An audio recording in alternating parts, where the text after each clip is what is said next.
Mabibigat na sila mga ka-farmers. Nasa mga tig 15 kilos na sila.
Isang kilo pa rin pinakain natin mga farmers.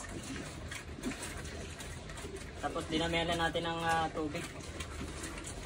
Kasi mas gustong gusto nila yung mga farmers yung pagkain na ano, yung basang-basa, yung parang tubig na.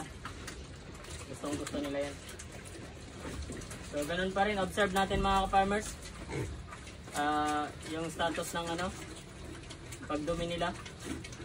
Kung balik sila sa pag nagbasa ulit yung dumi nila, balik natin ulit sa diet.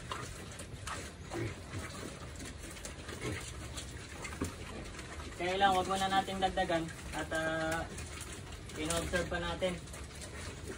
So kung talagang bukas normal pa rin tong ano, dumi nila, baka sakali magdagdag tayo ng konti.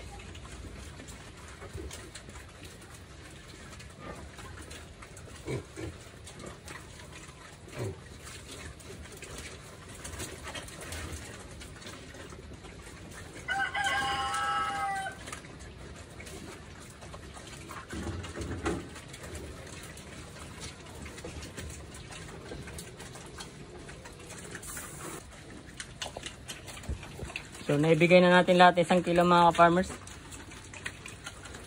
Yun na lahat yung pagkain na binigay natin. So kung makikita natin talagang bitin pa rin sila. Kung susundin talaga yung feeding guide ni Ultrapac mga ka-farmers, kulang pa rin tayo sa ano, hindi pa rin to na overfeeding kasi itong 1, 2, 3, 4, 5, 6, 7. Mabibigat na sila mga ka-farmers. Nasa mga tig 15 kilos na sila. Kung babasihan yung body weight nila, kulang pa rin tong pagkain na to. Base doon sa feeding guide ni Ultrapac. Kahit itong pinakamaliit natin mga ka-farmers, yan, mabigat na yan. Lalo na itong isa mga ka-farmers, oh, itong pinakamalaki natin. Mabigat na yan. Sobra na yung 15 kilos. Yung binuhat-buhat natin kanina, mabigat na yan mga ka-farmers. At saka yung nasa gilid na yun, oh. Halos magkasing laki na sila lahat mga ka-farmers.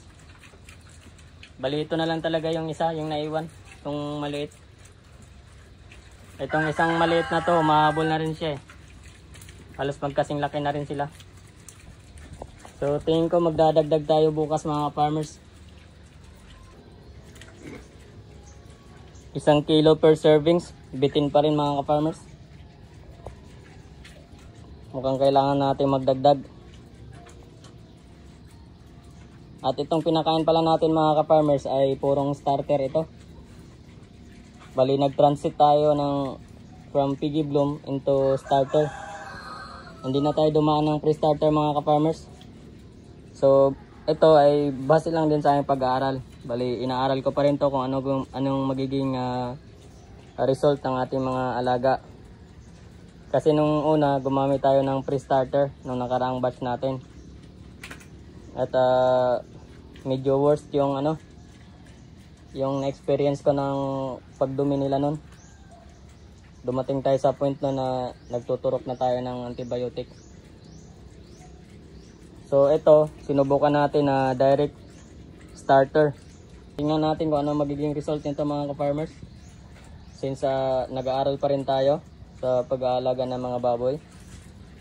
So titingnan natin kung ano magiging resulta nito.